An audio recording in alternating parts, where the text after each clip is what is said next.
Hi, I'm Yash of Yash Around the World. We have now just arrived in the African country of Kenya. Kenya has so much to offer, like its diversity, all its reserves, all its animals. They're amazing.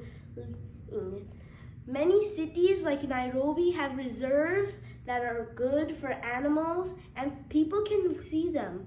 Other reserves are out in the wild, like the Masai Mara. You want to find out what else is out there? Follow me. Let's go find out. We have just landed in the capital city of Kenya, Nairobi. Nairobi has so much to offer with its tall buildings and its beautiful reserves. Our first stop is the Giraffe Center. Hence its name, there are many giraffes in this reserve. We saw giraffes that were feeding, coming together, mating. We also saw some other animals there, like a warthog, or two warthogs actually. Our next stop is the Sheldrick Wildlife Trust, where there were many orphaned elephants. The elephants there were playing and feeding, and many people got to watch them in a huge circle. I even took a video of one. We also saw some other animals around the area, like some baboons and a gazelle. Our final stop in Nairobi was its local museum, Nairobi Museum. We saw some animals that were on display, like I saw a bat-eared fox, which was a fox that was in its yellow color, and I saw a huge elephant where it was huge. It was waving its trunk around. It had huge ears. It was a tall statue.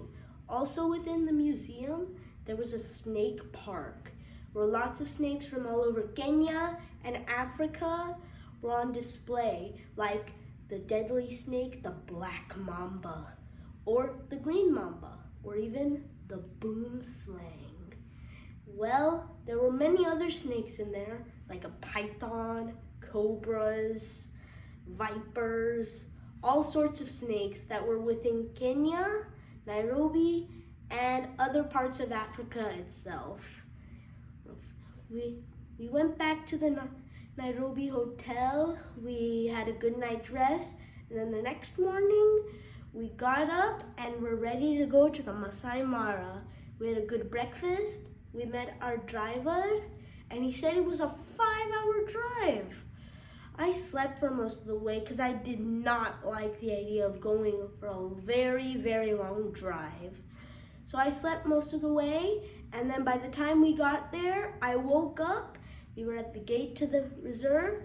There were many locals there with special souvenirs. Most of them were made out of wood, the others were made out of beads.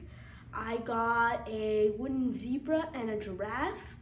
We went inside and we began to saw some animals on our way. We saw some zebras and some wildebeests and some giraffes. And then we arrived at our hotel in the reserve. We unpacked and started our safari. We saw lions, cheetahs, buffaloes, elephants, zebras, wildebeests, antelopes, hippos, crocodiles, eels. We saw all of them.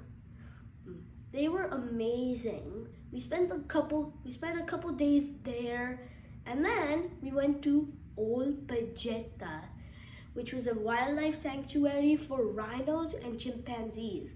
We saw the last northern white rhinos that were still alive. One of them was named Sudan. One was a male and the other two were females. They were very well protected. And rhinos are very endangered. That's why they had them protected in that reserve. Many people watch them, but cannot get too close because they're very special. We also saw some chimpanzees, which weren't native to the country, but were very well protected. Chimpanzees are just as endangered as rhinos are, which is why they are being protected in many countries. is within Africa and all over the world. Our next stop was Lake Naivisha. This is a lake where we got to saw some birds, lots of birds like herons, cranes, seagulls, and flamingos. We also saw some antelopes, zebras, gazelles, giraffes. We saw them on another bank of the lake. And our next stop after that was Ambrosoli, which was a wildlife reserve near the Tanzania border, where we got to see some rhinos, giraffes, antelopes, wildebeest, and a best part, elephants. One day we saw a huge herd of elephants run on the road. It was a herd of around 20 to 30. And we saw one elephant in the background of Mount Kilimanjaro, one of the tallest mountains in Africa. So we spent some time watching the elephant. We took photos of it. We spent some time in Ambrosoli, and it was time for us to leave. So we left Ambrosoli and head back to Nairobi to get to the airport. And we left from the airport. So that concludes our African adventure. So I hope you can see me on my next adventure. Remember, I'm Yash of Yash Around the World. Don't forget, tune in next week, and don't forget to click the like and subscribe button.